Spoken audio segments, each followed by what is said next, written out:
है। तो जो औरतें 5 वक्त की नमाज पढ़ती हों उन दिनों को छोड़कर जिन दिनों में अल्लाह ताला ने नमाज से उनको रुखसती दी है, वह सामत शहरा, और जो औरत 5 जो पूरे महीने रमजान के रोजे रखती हो, पूरे महीने रमजान के रोजे रखती हो, अगर उन रोजों के दरमियान पीरियड शुरू हो जाए तो उन रोजों को छोड़ना पड़ेगा। रोजों की कज़ा बाद में करना पड़ेगी, लेकिन पीरियड की वजह से, महीने की वजह से जो नमाजें उनकी जितनी दिन की छूटी हैं उन नमाजों को उनको पूरा नहीं करना पड़ेगा।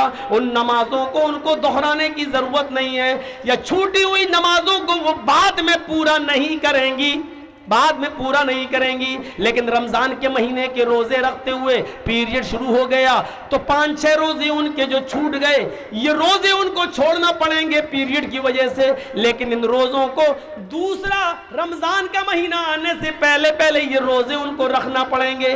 नमाज नहीं दोहराएंगी लेकिन रोजे बाद में पूरा करेंगी। तो अलबरातु इज़ा सल्लत खम्सहा वसामत शहरा, जो औरत 5 वक्त की नमाज पढ़ती हो, रमजान के पूरे महीने के रोजे रखती हो, वह अहसनत फरजहा, और जो अपने सतर की, जो अपनी शर्मगाह की हिफाजत करती हो।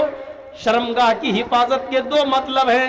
एक मतलब यह है कि वो अपने शौहर के अलावा अपनी शर्मगाह का गलत इस्तेमाल न करती हो। जलसों में, दीन के जलसों में दीन के नाम पर आकर लड़कों के साथ खेतों में न जाती हो, चाय की होटलों में न जाती हो, स्कूल में पढ़ती हो तो बॉयफ्रेंड के साथ कैंटीन, कॉलेज की कैंटीन में बैठकर चाय न पीती हो, मोबाइलों पर गुफ्तगू न करती हो, उनसे फोन करके बात कर करके व्हाट्सएप पर अपने खुले हुए बाल के फोटो न देती हो, अपनी ओढ़नी उतार कर और अपने शॉर्ट कपड़ों में अपने फोटो न देती हो। फरमाया अहसनत फरजा, जो अपने सतर की, अपने शर्मगाह की हिफाजत करती हो।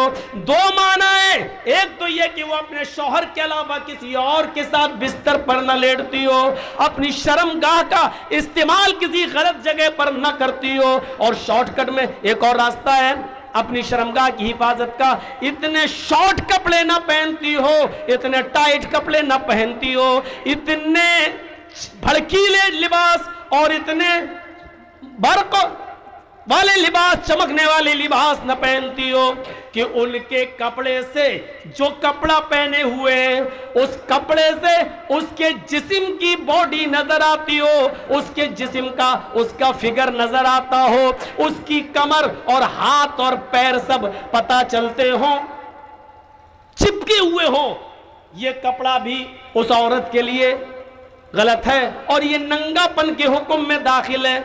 जैसा कि अभी मुझसे पहले फैजी साहब ने बताया था, निसाउन कासियातुन आरियातुन माइलातुन व मुमीलात, ये हदीस आपके सामने पढ़ के बताई थी। मेरे प्यारे साथियों, उन औरतों को भी नंगा कहा गया है, उन औरतों को भी नंगा कहा गया है जो औरतें कपड़ा पहनेंगी। फरमाया एक ऐसा जमाना आ जाएगा कयामत से पहले कि तुम औरतों को देखोगे कि वो कपड़ा तो पहनेंगी लेकिन नंगी होंगी। कासियात कपड़े पहनेंगी, आरियात लेकिन नंगी होंगी। अल्लाह के रसूल ने नंगी औरत सिर्फ उसी को नहीं कहा जिसके जिस्म पर कोई कपड़ा ना हो, उस औरत को भी नंगा कहा है जो कपड़े पहने लेकिन उसका फिगर दिखाई दे रहा है। ये चिपका हुआ, जैसे ये कि हमारी ये आस्तीन है। अब औरत की आस्तीन कैसी होती है, ये चिपकी हुई है। अब ये बाहें दिख रही हैं, अंदर से नहीं दिख रही हैं लेकिन बाहों का साइज दिख रहा है। आइडिया हो गया इसकी बाहें कितनी भरी हैं। तो ये नंगेपन में शामिल है, चाहे यहाँ कपड़ा ही क्यों ना हो। अब यहाँ पर वो पहनी हुई लेगी है, ऐसे जी चिपकी हुई है, ये पहनी हुई है। अब ये रान पर नजर पड़ रही है, इससे पता चल गया इसकी रान का साइज क्या है। तो ये लेगी पहनने के बाद भी नंगी है। हमारे और आपके समाज में फैशन हो सकता है लेकिन रसूलुल्लाह की नजर में ये लड़की या ये औरत नंगी है, नंगी है, नंगी है। और एक पहचान बता दूं नंगी औरत की, जो जितने बड़े बाप की बेटी होगी उसके जिस्म पर उतना ही कम कपड़ा होगा। आप आजमा के देख लेना, जो जितने बड़े बाप की बेटी होगी वो उतना कम कपड़ा पहने पहने हुए होगी। अबे काहे का बड़ा बाप है तू रे? जो शख्स अपनी बेटी को 5 मीटर का सूट लाके ना दे सके बड़ा बाप बनता बे कमीने? किस बात का तू बड़ा बाप है? तू तो बखील है, अपनी लड़की तक को कपड़ा ढांकने के लिए पैसा नहीं देता, 5 मीटर का कपड़ा लाके नहीं दे सकता है। अरे तेरे ही लिए तो अल्लाह के रसूल ने कहा था दयूस है वो बाप जिसके सामने उसकी बेटी बेपर्दा जाए, दयूस है वो भाई जिसकी आंख के सामने उसकी बहन बेपर्दा जाए और घूमे, दयूस है वो बेटा जिसके सामने उसकी मां बेपर्दगी के साथ घूमती है। दयूस कहा उसको। दयूस है वो शौहर जिसके आंख के सामने जिसकी बीवी बेपर्दगी के साथ घूमती हो। अरे घूमती क्या है, खुद घुमाता है। चल, अरे क्या नकाब ओढ़ रही होता, चल ना। अब बाल खुले हैं, साड़ी पहने हैं, पल्लू लटका है, मोटरसाइकिल पे उल्टी बैठी है, जा रही है। शौहर उसको पर्दा इसलिए नहीं करा रहा, दुनिया को दिखा रहा, देख मेरी बीवी कितनी खूबसूरत है। कितना बड़ा बेहुदा है ये, जो हुस्न तेरे लिए था उसकी नुमाइश तो दूसरे को करा रहा है। हमारे फैजी साहब बिगड़ रहे थे बेचारे, कह रहे थे कि वो औरतें जो दूसरों के लिए बनती और संवरती हैं, अरे ये खुद दूसरों के लिए बना सवार के लेके जा रहा है, खुद देखना गवारा नहीं कर रहा, मेकअप करके खुद मोटरसाइकिल पे लेके जा रहा है और लोग देख रहे हैं माशाल्लाह उसकी बीवी बड़ी अच्छी है और खुद सुन के खुश हो रहा है, मेरी बीवी की तारीफ हो रही है। अबे तू दयूस है। दयूस का माना जानते हो क्या है? मैं बताऊंगा, अल्लाह की कसम आज बताऊंगा, तुम्हें बुरा लगे तो लगता रहे। दयूस का माना हुआ भड़ुआ। पर दयूस तो अरबी लफ्ज है ना। अब योगी जी हमसे पूछा कि मौलाना साहब ये दयूस किसको कहा गया, तो हमें क्या बताना पड़ेगा? मोदी जी हमसे पूछा कि दयूस का माना क्या, भाई दयूस तो अरबी लफ्ज, दयूस किसको कहते, तो उनको समझाना पड़ेगा ना दयूस के माना भड़ुआ है। अब भड़ुआ अब बताना पड़ेगा ना भड़ुआ किसको कहते हैं। भड़ुआ उसको कहते हैं कि जिसने अपनी मां बहन बेटी को धंधा कराने के लिए किसी कोठे में बिठा दिया है और उनसे धंधा कराता और उनकी कमाई खाता है, इसको कहते हैं भड़ुआ। अपनी मां बहन बेटी की कमाई खाने वाला, हराम कमाई खाने वाला। इतना गंदा इंसान हुआ ये आदमी। समाज में ये बुराई चल रही है। जब तुम अपनी बीवियों को लेके जाओगे मेकअप करा करा के, तो जाहिर है कि हमारी औरतें भी फिर हमारे लिए मेकअप क्यों करेंगी? घर में तो रहेंगी भंगन बनकर और बाजारों में जाएंगी हेमा मालिनी की अम्मा बनकर। देख रहे, लिपस्टिक लगी है, पाउडर चिपड़ा है। कसम खुदा की अगर इसको नहला दिया जाए या बारिश हो जाए तो इसका चेहरा इतना भयानक निकलेगा अंदर से कि इसकी औलाद भी इसको नहीं पहचान पाएगी। मेरी अम्मा क्या है, मेरी अम्मा क्या है। ये आजकल जो सिर्फ अपनी ब्यूटी पार्लर की वजह से चल रही हैं, अपने मेकअप की वजह से ये है, वरना इनकी शक्लें कसम खुदा की मर्दों से भी ज्यादा बुरी हैं। अगर इनके ऊपर पानी डाल दिया जाए और इनको धो दिया जाए तो इनकी शक्लें ऐसी निकलेंगी, कौड़ी कौड़ी टेढ़ी होंगी, आप भागेंगे इनको देखकर, इनको देखकर। अब बेचारी बुरा मान रही होंगी, इतना बुरा कह रहे हैं मौलाना, कह रहे हैं, कहेंगे जलसा यहाँ हो रहा तुम जलेबी खरीदोगी, गुस्सा नहीं आएगा? जलसा यहाँ हो रहा तुम बाहर जाके मोबाइलों पे बात कर रही, गुस्सा नहीं आएगा हमको? हम तो बहुत कुछ कहेंगे। तो भड़ुआ कहा अल्लाह के नबी ने ऐसी और मर्दों को, वह अहसनत फरजा, जो अपनी शर्मगाहों की और अपनी सतर की हिफाजत करे, सतर की हिफाजत। यह हाल है हमारा। वहां हाल ही है। फातिमा कहती है अल्लाह के नबी जब मेरा अली आए मेरे शौहर जब मेरा इंतकाल हो जाए तो मुझे ईशा की नमाज के बाद दफनाने ले जाना, मुझे दिन के उजाले में मत दफनाना। हजरत अली ने कहा आए मेरी बीवी फातिमा, मैं तुम्हारी ख्वाहिश पूरी करूंगा, लेकिन वजह तो बताओ, रीजन तो बताओ कि तुम्हें मैं रात में दफन करूं, दिन में नहीं, क्यों? तो फातिमा का जवाब सुनो, कहती है अली मैं मोहम्मदुर रसूलुल्लाह की बेटी हूं, मैंने जिंदगी भर पर्दा किया है, मैं इंतकाल के बाद चाहती हूं कि जब मेरे जिस्म पर कफन पहना दिया जाए, जब मेरे जिस्म पर कफन उड़ा दिया जाए, मुझे कफन से ढांक दिया जाए और जब मेरे जनाजे को लेके निकला जाए तो आय अली ये मेरी तमन्ना है, ये मेरी ख्वाहिश है कि रात के अंधेरे में लेके जाया जाए ताकि मेरे कफन पर भी, जिस्म पर नहीं, मुर्दा बॉडी पर नहीं, मेरे मुर्दा जिस्म पर पड़े हुए कफन पर भी किसी गैर मर्द की नजर न पड़े, मेरे मुर्दा जिस्म पर पड़े हुए कफन पर भी किसी गैर मर्द की नजर न पड़े। आए अली मैं चाहती हूं कि मेरे इंतकाल के बाद मेरे मरे हुए जिस्म पर पड़े हुए कफन पर भी किसी गैर मर्द की नजर न पड़े। मेरी माँ, मेरी बहनों, मेरी कौम की बेटियों, फातिमा के इस कौल के बाद और फातिमा की इस वसीयत के बाद तुम कैसी लग रही हो?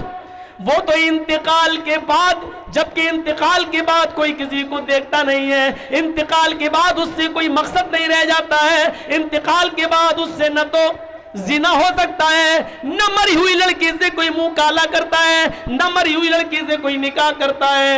मेरे भाइयों गौर करो, मेरी बहनों जरा गौर करो, वो कहती हैं कि मेरे इंतकाल के बाद मेरे मुर्दा जिस्म पर पड़े हुए कफन पर भी किसी गैर मर्द की नजर न पड़े। मेरा मुआशरा कहाँ जा रहा है? सोसाइटी कहाँ जा रही है? समाज कहाँ जा रहा है? जलसों में भी आने वाली लड़कियों पर पाबंदी न लगे, चड़कीले भड़कीले लिबास पहनकर मार्केटों में घूमती रहे, बाजारों में जाती रहे, जलेबियां खरीदती रहे, बैलून खरीदती रहे, चूड़ियां खरीदती रहे। फिर जलसे का मकसद क्या रह जाता है? मेरे प्यारे भाइयों, समाज के लोगों, इस बुराई पर जरा रोक लगाने की कोशिश करो। अल्लाह की कसम, जलसे का मकसद फौत हो जाता है। पर्दा इस्लाम की रूह है, पर्दा इस्लाम के लिए रीढ़ की हड्डी है। आओ तुम्हें एक अजीब चीज बताता हूं, आज तुम्हें उस चीज को सुनो और गौर करो। कुरान कहता है कुल लिल मुमिनाती यग़ज़ुज़ना मिन अब्सारिहिन्ना व यहफ़ज़ना फ़ुरूजहुन्ना वला युब्दीना ज़ीनतहुन्ना। पहले मर्दों को हुक्म दिया, फिर औरतों को हुक्म दिया। आए मोहम्मद सल्लल्लाहु अलैहि वसल्लम, इन औरतों से कह दो यग़ज़ुज़ना मिन अब्सारिहिन्ना, जब भी वो कहीं निकलें, जब भी वो कहीं जाएं तो अपनी निगाहें नीची रखें, अपनी निगाहें नीची रखें। व यहफ़ज़ना फ़ुरूजहुन्ना, अपनी शर्मगाह की हिफाजत करें। वला युब्दीना ज़ीनतहुन्ना, और अपने जीनत को, अपनी खूबसूरती को, अपने हुस्न को, अपने ज़ेबो जीनत को, अपने बनाओ सिंगार को गैर मर्दों के सामने जाहिर ना करें। कितनी चीजें बताई? 3। एक चीज देखिएगा, याद करिएगा, ये 3 चीजों को नंबर से ज़हन में बिठाइए। मैं किसी को भी खड़ा करके पूछ सकता हूं पहली चीज क्या है, दूसरी चीज क्या है, तीसरी चीज क्या है। याद रखना, मैं किसी को भी खड़ा करके पूछ सकता हूं, मेरा कोई भरोसा नहीं है। पहली चीज यग़ज़ुज़ना मिन अब्सारिहिन्ना, अपनी निगाहों को नीचा रखो। पहली चीज नीची नज़र। दूसरी चीज यहफ़ज़ना फ़ुरूजहुन्ना, अपनी शर्मगाह की हिफाजत करो, शर्मगाह। और तीसरी चीज ज़ेबो ज़ीनत को, बनाओ सिंगार को गैर मर्दों के सामने जाहिर मत करो। ये 3 चीज़ें बताई। इसमें मेन चीज़ को बीच में रखा गया है, शर्मगाह की हिफाजत। जबकि ये दोनों चीज़ें जो और बताई गई हैं वो इसीलिए बताई गई हैं क्योंकि वो शर्मगाह तक पहुंचने का ज़रिया हैं। जब औरत निगाह उठा के चलेगी तो आंखें 4 होंगी, जब 4 होंगी तो प्यार मोहब्बत होगी, दिल के रास्ते से आंख से तीर घुसेगा, फिर दिल में उतरेगा, दिल में उतरेगा तो दिल घायल होगा, घायल होगा तो फिर कुर्बत बढ़ेगी, कुर्बत बढ़ेगी तो सब कुछ होगा शॉर्टकट में। तो बीच में क्या पेश किया अल्लाह ने? वह यहफ़ज़ना फ़ुरूजहुन्ना, शर्मगाह की हिफाजत। और उससे पहले क्या बयान किया? नज़रें नीची रखो। और बाद में क्या बयान किया? ज़ेबो ज़ीनत को गैर मर्दों के सामने जाहिर न करो। ये 3 चीज़ें बताई हैं और बीच में शर्मगाह। बिल्कुल ऐसा लग रहा है जैसे मौलाना जर्जीस पाकिस्तान में जब गए थे एक जलसे में, तो मेरे पीछे बॉडीगार्ड लगा दिए गए थे, वहाँ लोगों ने लगाए थे हुकूमत की तरफ से। तो मैंने पुलिस वालों से कहा ये क्या कर रहे हो भाई आप लोग? बोले तुम्हें इंडिया खैरियत से जाना कि नहीं जाना है? हमने कहा क्या मतलब? बोले हमारे यहाँ कोई भरोसा नहीं कि कब किस मस्जिद में बम रख दिया जाए और उड़ जाओ तुम। हमको हुक्म दिया गया है कि इनकी हिफाजत करो, मस्जिदों में तलाशी लो और फिर इनकी तकरीर हो। तो मेरे दाएं और बाएं 2 पुलिस वाले खड़े हो जाते थे जब जलसा होता था वहाँ, एक इधर एक उधर, ब्लैक कमांडो टाइप के, एक इधर एक उधर, और बीच में हम बोल रहे हैं। और जब जोश आता था, अल्लाह के नबी ने फरमाया, जो देखता था ब्लैक कमांडो को तो जोश ठंडा हो जाता था। ये खड़ा है, फिर थोड़ा सा कोशिश करता था, जो जोश में आया ऐसे बोला तो इधर देखा खड़ा हुआ, फिर जोश ठंडा हो जाता था। ये 2 दाएं बाएं बॉडीगार्ड, बीच में जर्जीस, ये किस बात की अलामत है? जर्जीस साहब, आपकी जिंदगी इन दोनों बॉडीगार्ड की वजह से बची हुई है। दायां वाला बॉडीगार्ड हटा, बायां वाला बॉडीगार्ड हटा, तो बीच वाले आदमी की कभी भी जिंदगी गई काम से। दाएं दाएं दाएं उड़ा दिए गए। तो बीच वाला आदमी कब बचा है? जब दाएं और बाएं वाले उसकी हिफाजत कर रहे हैं। अब गौर करो इन 3 चीजों पर। इन 3 चीजों में बीच वाली चीज मेन है, शर्मगाह की हिफाजत, और दाएं बाएं जो 2 चीजें हैं वो इसकी बॉडीगार्ड है, इस औरत की बॉडीगार्ड है। नजरों को जब तक नीचा करके चलेगी, जब तक वो अपनी आंखें उठाकर किसी गैर मर्द को नहीं देखेगी, जब तक वो अपनी नजरें नीची करके चलेगी, उसकी शर्मगाह की हिफाजत रहेगी। क्योंकि ये नजरों को नीचा करके चलना, ये इसकी शर्मगाह की हिफाजत करेगी। ये बॉडीगार्ड है, नजरें नीची करना। वला युब्दीना ज़ीनतहुन्ना, और ज़ेबो ज़ीनत को गैर मर्दों के सामने जाहिर मत करो। और जब बनाओ सिंगार को, लिपस्टिक क्रीम पाउडर को, जब चुपड़ के निकलोगी बाजारों में, फिरोगी घूमोगी, तो ये लड़के क्या तुम्हें अपनी बहन बनाएंगे?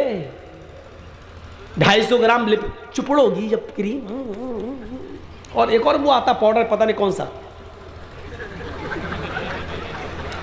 जानते हो ये पाउडर का नाम क्या? Water proof powder. औरतों ने सोचा कि जब बारिश होती है तो हमारा चेहरा धुल जाता, तो आनी काली तेली निकलते, तो अब उन्होंने वाटर प्रूफ पाउडर बनवा लिया। अब चाहे कितना पानी आए वो पाउडर लगा रहेगा। अब वो पाउडर तब भी नहीं छूटेगा जब उसका आदमी उसको चूमेगा, चाटेगा, तब भी उसके मुंह में चला जाएगा, लेकिन छूटेगा नहीं। उसका शौहर, अजीब किस्म का पाउडर आता है, अजीब सब, देखिए उसकी शक्ल तक नहीं देखी जाती, लेकिन बड़े शौक से लगाते हैं। और जो लगा के निकलती है तो कसम खुदा की ऐसा लगता है जैसे अमेरिकन बंदरिया जा रही हो।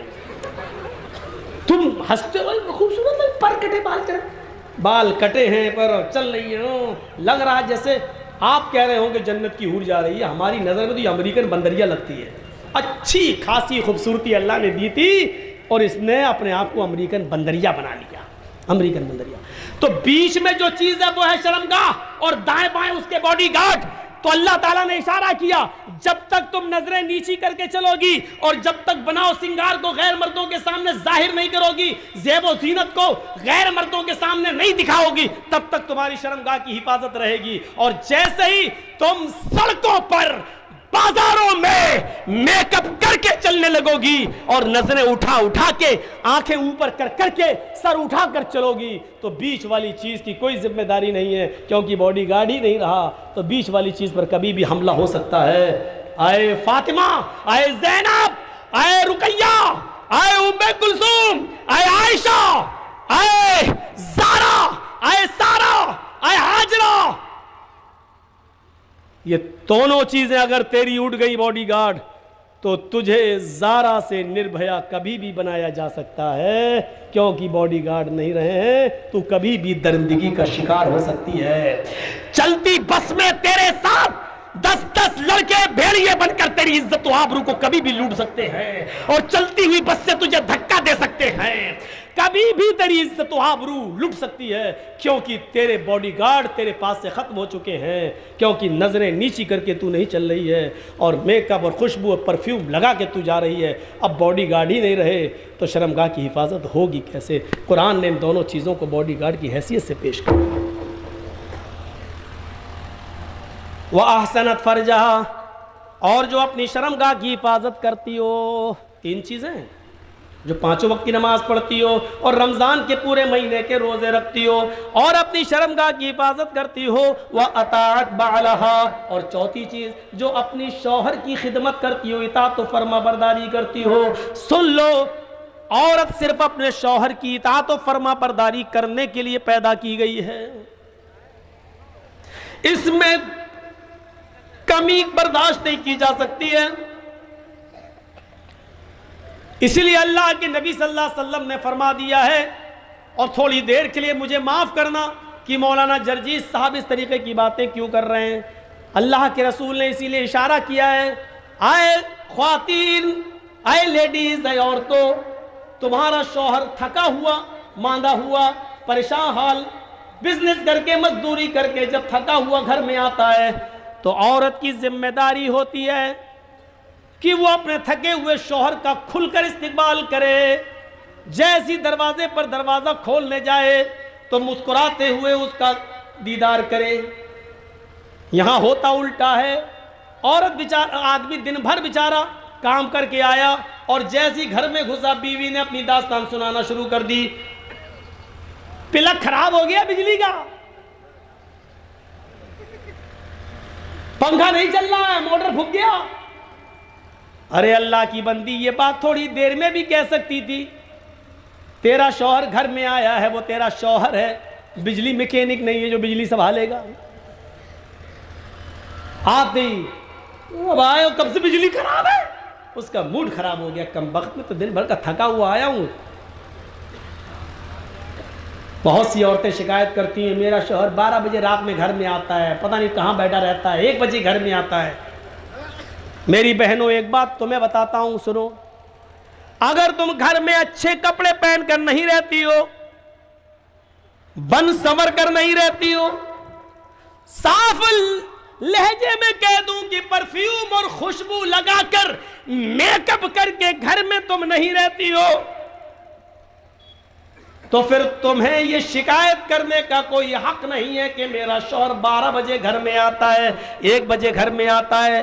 वो पूरी रात भी घर नहीं आएगा, क्योंकि जब तुम उसके लिए बन सवर कर तैयार ही नहीं हो तो वो इतनी जल्दी आकर क्या करेगा तुम्हारे पास? बदबू सूंघेगा तुम्हारे पसीने की। उस औरत को शिकायत करने का कोई हक नहीं है। 12 बजे आता है, 2 बजे आता, हम तो कह रहे पूरी रात न जाए, भंगन मन के रहेगी, कौन जाए तेरे पास? हाँ, तुम्हारी शिकायत उस वक्त जायज है जब तुम बन सवर कर अपने शौहर का इंतजार करो। औरत लिपस्टिक भी लगा सकती है। आती थी पहले लिपस्टिक, उसमें खिंजीर की चर्बी। अब सारी कंपनियों ने कह दिया है कि हम ये लिख के देने के लिए तैयार हैं कि हमारी लिपस्टिक में चर्बी, खिंजीर की चर्बी, सूअर की चर्बी की आमेजिश नहीं है। कंपनियों ने इस बात का प्रमाण पेश किया है और गवाही दी है। अगर ये कन्फर्म हो कि सूअर की चर्बी है तब तो नहीं लगा सकती है, लेकिन नहीं है तो लगा सकती है। और शौहर के लिए बाहर नहीं, बाहर जा रही लिपस्टिक लगा के पता नहीं, ऐसा लगता है जैसे किसका खून पी के आ रही हो। अपने घर में रहो, आदमी ज़्यादा से ज़्यादा यही समझेगा ना घर की अपने आदमी का खून पिया, वो तो पियो, वो तो रोज़ पी रही हो, तो कोई फर्क नहीं पड़ता।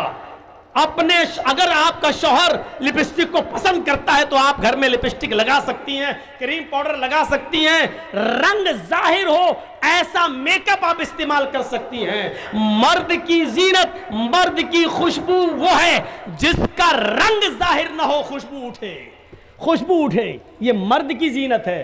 क्या है? रंग जाहिर ना हो। मसलन मर्द लिपस्टिक नहीं लगा सकता, लेकिन खुशबू खूब लगाए, जितनी लगा सकता, जन्नतुल फिरदौस लगाए, ऊद लगाए, कस्तूरी लगाए, ये लगाए, खुशबू उड़ रही हो, मर्द लगा सकता है, लगा के कहीं भी जा सकता है। लेकिन औरत खुशबू लगा के घर से बाहर नहीं निकल सकती है। लेकिन औरत की जीनत उस मेकअप में है जिसका रंग जाहिर हो और खुशबू दबी हुई हो, खुशबू दबी हुई हो और रंग जाहिर होगा। लिपस्टिक लगाएगी तो रंग जाहिर होगा, क्रीम पाउडर लगाएगी तो रंग जाहिर होगा। ये औरत का मेकअप है। लेकिन औरतों, मेरी माँ बहनों, ये सारे हथियार सिर्फ अपने शौहर पर इस्तेमाल कर सकती हो, किसी दूसरे गरीब इंसान पर नहीं। वो तो मर जाएगा बेचारा, शौहर को मारो।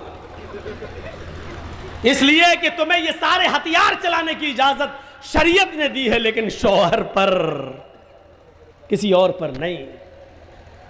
फरमाया तुम्हारा शौहर घर पे आता है तुम उसकी थकान दूर करो, हंस कर उसका इस्तेमाल करो, मुस्कुरा कर उसका जवाब दो। अब घर में आया बेचारा थका हुआ, देखा औरत किचन में घुसी हुई है, कपड़े सुखड़े हुए, एक पैसा बाहर जा रहा है, एक ऊपर जा रहा है, और बाल बिखरे पड़े हैं, किचन की गंदगी लगी हुई है। अरे तुझे मालूम है कि 5 बजे मेरा शौहर ऑफिस से आता तो 4 बजे तक तूने काम क्यों नहीं समेटे? अपने शौहर का इस्तेमाल अच्छे कपड़ों में, अच्छी खुशबू में, अच्छे मेकअप में क्यों नहीं किया? अब सोच रहा घर पे जाऊं तो अपनी बीवी से गले मिलूं, थका हुआ हूं, कुछ सुकून हासिल करूं। घर में गया, देखा ये तो भंगर बनी बैठी, गुस्से में आया, तलाक तलाक तलाक। इससे तो अच्छा मेरी ऑफिस वाली थी, कम से कम बंठन के बैठी थी। फिर वो देर से आएगा तुम्हारे घर, क्यों आएगा?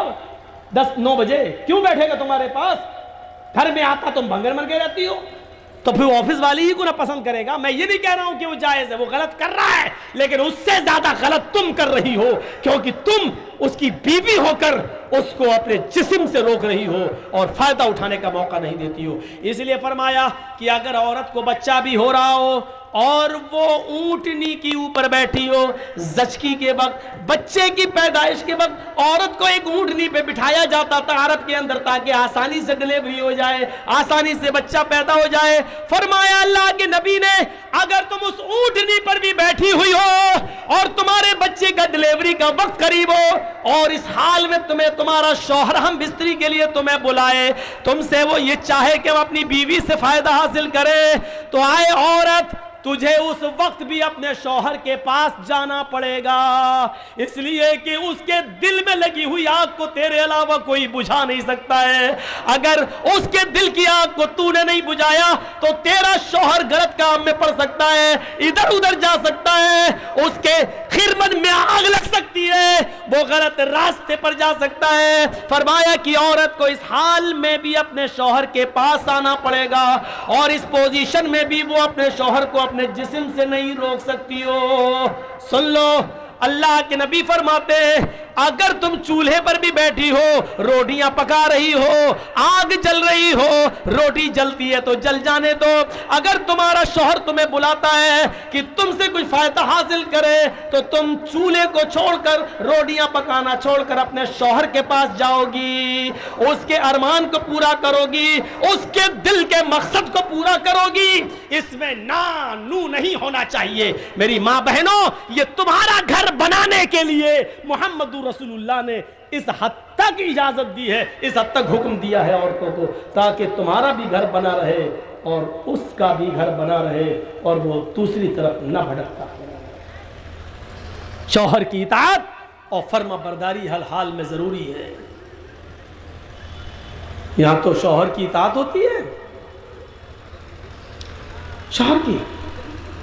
अल्लाह के रसूल अपनी बीवी की तारीफ कर रहे हैं, आयशा सिद्दीक़ा की, तो आयशा भी तारीफ कर रही हैं। और इधर तो हाल ये होता है कि औरतें जल्दी तारीफ करती नहीं है शौहर की। जिंदगी भर नाजो नेमतों से पालता रहा हो, एक मर्तबा उसकी आप मर्जी के खिलाफ काम कर दीजिए, या एक मर्तबा थोड़ा सा उसको पैसा वैसा कम मिल जाए, तो क्या कहेगी, जिंदगी में कभी सुकून मिला है तुम्हारे घर? पूरी जिंदगी पे पानी फेर देगी आपकी, पूरी जिंदगी में पानी फेर देगी, पूरी जिंदगी में। सुना हो किस्सा, एक पीर साहब थे, उनकी बीवी उनको पीर ही नहीं मानती थी। अब तेरे जैसे 336 पीर रोज देखती हूँ। एक बार उस औरत ने देखा कि आसमान पर एक पीर साहब उड़ रहे हैं, मुसल्ला हवा में बिछा हुआ है और उस पर खड़े होकर नमाज पढ़ते हुए जा रहे हैं। तो औरत ने अपने शौहर से कहा, एक तुम पीर बने फिरते हो, आज मैंने पीर देखा है। देखा है? कहाँ? आसमान में। कैसे देखा? का मुसल्ला बिछाया था। अच्छा, हवा में उड़ रहा था। बीवी ने कहा, हाँ तुम्हें कैसे मालूम? नमाज पढ़ रहा था ना। हाँ, हवा में उड़ रहा था ना। हाँ, वो मैं ही तो था। उसका शौहर बोला, वो मैं ही तो था। बीवी झट से कहती, हाँ मुझे लगा कि तुम थे। कहा क्यों? कहा इसीलिए तो टेढ़े टेढ़े उड़ रहे थे, उड़ना नहीं आ रहा था तुम्हें, फिर कभी निकाल दी। अभी तक उसकी तारीफ कर रही थी, जब सुना कि ये कह रहा कि वो मैं ही तो था, तो कह दी तभी तो टेढ़े टेढ़े उड़ रहे थे। और एक मुरीद ने अपने पीर को ख्वाब में देखा कि जन्नत में घूम रहे हैं, 70-70 हूरों के बीच में बैठे हुए हैं। हमारे पीर साहब जन्नत के शहद और दूध की नहरों में गोते लगा रहे हैं। सुबह आँख खुली उनकी, कहने लगे अपने पीर साहब को जाके खुशखबरी सुना दूँ कि अरे तुम तो जन्नती आदमी हो। जैसे ही पीर साहब गए, पीर साहब के घर मुरीद गया, उसने दरवाजे को दस्तक दी तो क्या देख रहा, अंदर आवाज़ें आ रही हैं, तड़ा तड़ तड़ा तड़। उसने झांक के देखा शायद पीर साहब पिट रहे हैं।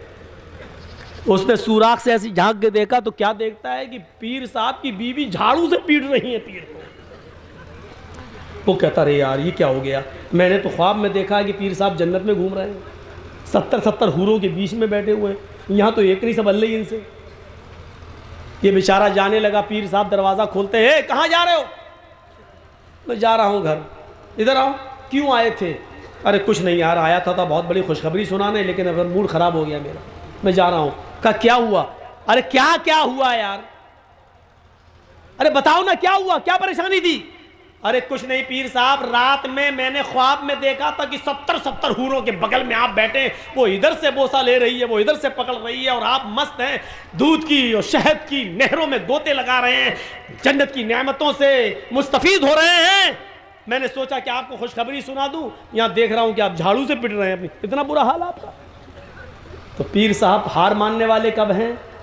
पीर साहब ने कहा मेरे मुरीद, तुमने ख्वाब तो बिल्कुल सही देखा, ख्वाब में मैं ही था। खाक तुम थे, यहाँ झाड़ू से पिट रहे हो मैं था।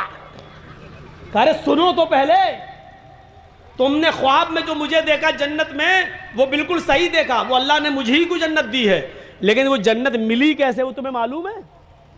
कहा मैं क्या जानूं? कहा अपनी बीवी के हाथ से रोज झाड़ू से पिटता हूं और उसी पर सब्र करता हूं, इस सब्र के बदले में अल्लाह ने मुझे जन्नत दी है। पीर साहब हार मानने वाले कब हैं? मौलवी और पीर कभी हार मानता है? कभी नहीं मानता।